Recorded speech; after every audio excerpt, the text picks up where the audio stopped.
మహాకూటమి ఆవిర్భావం తర్వాత తొలిసారిగా నల్గొండ జిల్లా సూర్యాపేటలో భారీ బహిరంగ సభ జరిగింది. వైఎస్ సర్కారుకు రోజులు దగ్గరపడ్డాయన్న కూటమి నేతలు అధికారంలోకి వచ్చిన వెంటనే అవినీతికి పాల్పడిన కాంగ్రెస్ నేతలపై విచారణ జరుపుతామని స్పష్టం చేశారు. మరోవైపు తెలుగుదేశం ప్రకటించిన నెల నగదు, ఇంటింటికి కలర్ టీవీ పథకాలను 4 పార్టీలు విస్తృతంగా ప్రజల్లోకి తీసుకువెళుతున్నాయి.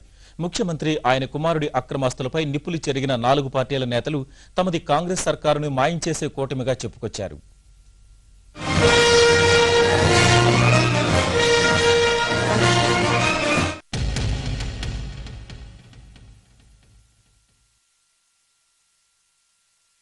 ముఖ్యమంత్రి ఇడుపులపాయలకు వెళ్లే సమయం ఆసన్నమైందని తెలుగుదేశం అధినేత చంద్రబాబు నాయుడు అన్నారు.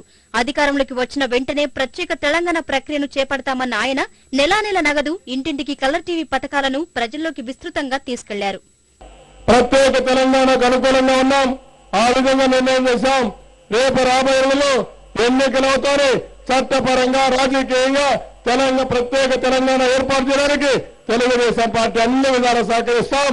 ఎక్కడా ఒక్క రూపాయి అవినీతి లేకుండా, ఎవరి రికమెండేషన్ లేకుండా నేరుగా మీ ఊర్లో ఉండే బ్యాంకు ద్వారా ఉద్యోగస్తులకు నెలవారీ జీతాలు ఏ విధంగా ఇస్తామో ఆ విధంగా ఇవ్వాలని చెప్పి నిర్ణయించాం. నగదు బదిలీ స్కీమ్ కూడా ఆడబిడ్డల పేరుతోనే పెడుతున్నాం.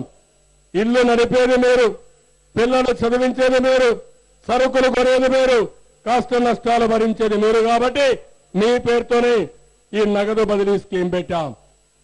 స్విస్ బ్యాంకుల్లో భారతదేశంలో ఉండేవాళ్లు 75 లక్షల కోట్ల రూపాయలు దాచుకున్నారు. అందులో మెజారిటీ డబ్బులు చూస్తే కాంగ్రెస్ నాయకులు ఉన్నాయి.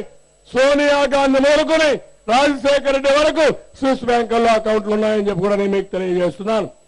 ముఖ్యమంత్రి ఆయన కుమారుడు అక్రమాస్తులపై పోరాటం తప్పదని, ఎలాంటి అవినీతి లేకుండా కేవలం 5 ఏళ్లలో వేల కోట్ల రూపాయలు ఎలా సంపాదించారంటూ ప్రశ్నించారు.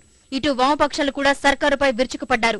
నగదు బదిలీ పథకం మంచిది కాదని చెప్పే దమ్ము కాంగ్రెస్ నేతలకు ఉందా అని ప్రశ్నించారు. ఇళ్ల స్థలాల కోసం పోరాడుతున్న వారిని కాల్చి చంపిన సర్కారు దేశంలో ఎక్కడా లేదని ధ్వజమెత్తారు.